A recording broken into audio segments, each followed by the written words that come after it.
40 kilometers from Nakuru town lies Dandelion Hospital.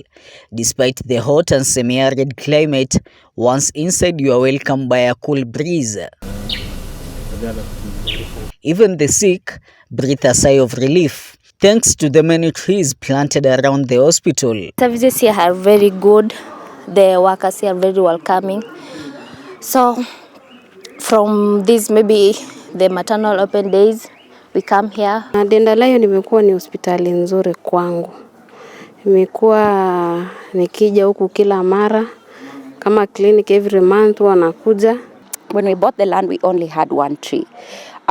We came up with a strategy where everybody who visits this organization leaves a mark by planting a tree. Being a very rural and arid area, nobody believed that it was possible to have trees in this area. But today, as you see the ambience, we are actually finding it difficult to find a place to plant more trees. It is milking time when we arrive, just past 6 a.m.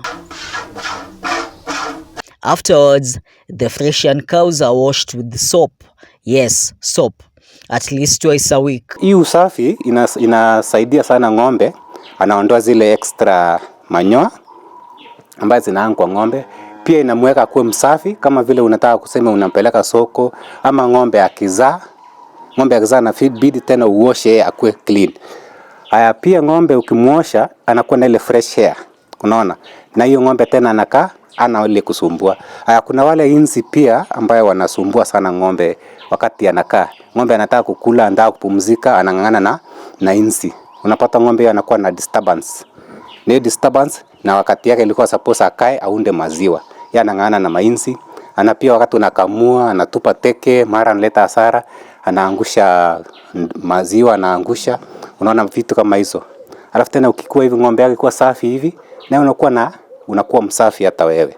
This avoids chemical sprays, keeps the animal comfortable, boosts and ensures the milk is safe for consumption. Sasa sisi tumeona kuliko nitumie pia dawa.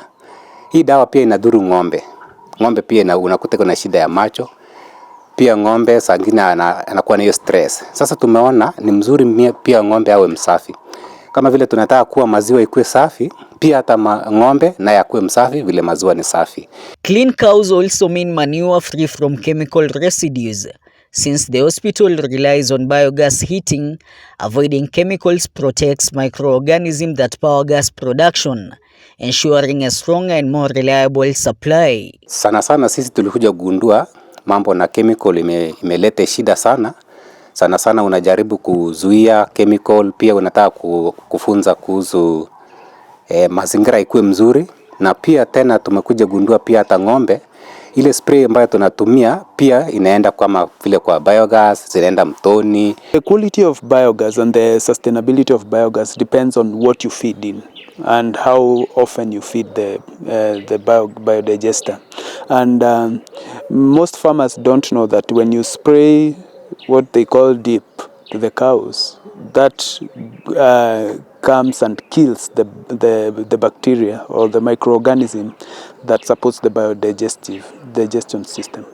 The heat generated is enough to cook 130 meals a day for the staff and patients. The cow dung is fed by 3 wheelbarrows every day, and then that is mixed with the equal ratio of water. And we ensure that we maintain proper mixture so that there is no waste that goes inside.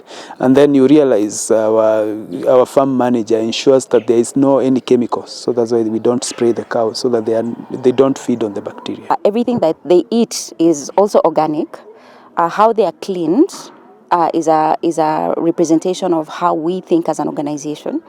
The cow dung goes to the biogas tank, and we use that gas in our kitchen to cook for both our clients, our communities, and all our staff. So we give lunch, organic lunch as well to our staff. The biodigester is able to provide enough gas that is able to serve over 130 meals per day.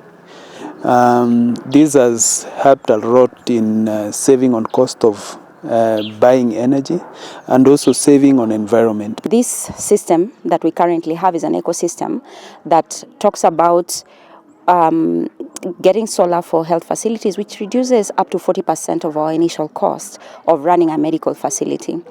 Apart from that, we don't buy gas here, so that cost of gas is no longer there.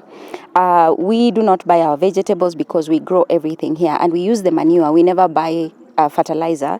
We use the manure to grow our vegetables. More than a quarter of the hospital roof is covered with solar panels, generating sufficient energy for the hospital and even pumping a borehole water, which the community accesses at a subsidized price. We are lucky that we got a borehole that is also pumped by solar. So it's pumped to an elevated tower, and then that serves the entire facility. We extend that to the community by ensuring as well that the community are able to come and get water from our borehole, and we also distribute water tanks, especially to women, so that they are able to have clean water for drinking. Concerning na hii maji venye tusaidia sana juu huwa sometimes mtoni huwa nakatikanga. Sasa huwa unaona sometimes imetusaidia sana. Pia tena ni karibu kwa huku sasa, kama mimi sasa ni karibu kwangu. And this is the sort of culture we want to bring to arid communities, where there's so much sunlight that is not being used, which is a natural resource. Our ask probably to our government is the reduction in taxes to things that would make life easier, especially for rural communities, because majority of our communities and population of Kenya, 67% live in rural areas. Out of that 67, majority live in arid and semi-arid regions. And the greatest source of resource and the greatest resource that they have is sunlight. Behind me is the solar system. We have 4 lithium batteries that collects energy during the day, and during the day the system is set in a way that we use the power direct from the panels. We have 51 panels, and at the evening then the batteries are charged and then they serve overnight. We are talking about over 15 kilowatt production from this small room, and then there is a separated system that pumps water from the borehole, 11 kilowatt pump. So for the borehole we don't have batteries, so it works directly from the solar during the day. Then we have over 60,000 collection that is elevated at the tower, so that the water then can flow with gravity to the rest of the facilities. Alongside the solar panels are turbine ventilators that improve air circulation throughout the hospital. We are level 4 facility. That means we have an operating theater that has big machines that are needed, life-saving machine, anesthesia. We have solar lights that really consumes a lot of energy, a lot of hospital equipment. We have over 70 staff. We have a lot of computers in here, a lot of lighting system in the night, and that is managed by this system. With this system we have been able to save. We used to pay a monthly bill of close to an average of 100,000 per month, but now that has gone away, so it's really a sustainability plan for the facility.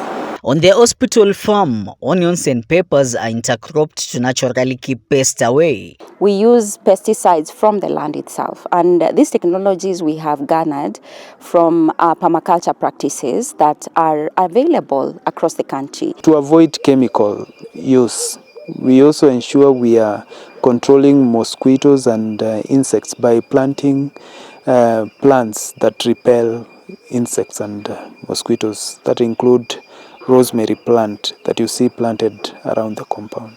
Solar is picking up, and that's very, very encouraging to see investors coming and making very bold decisions to use green sources of energy. That's a very, very good model, and we encourage many of our hospitals, including the county hospitals, to shift to green energy.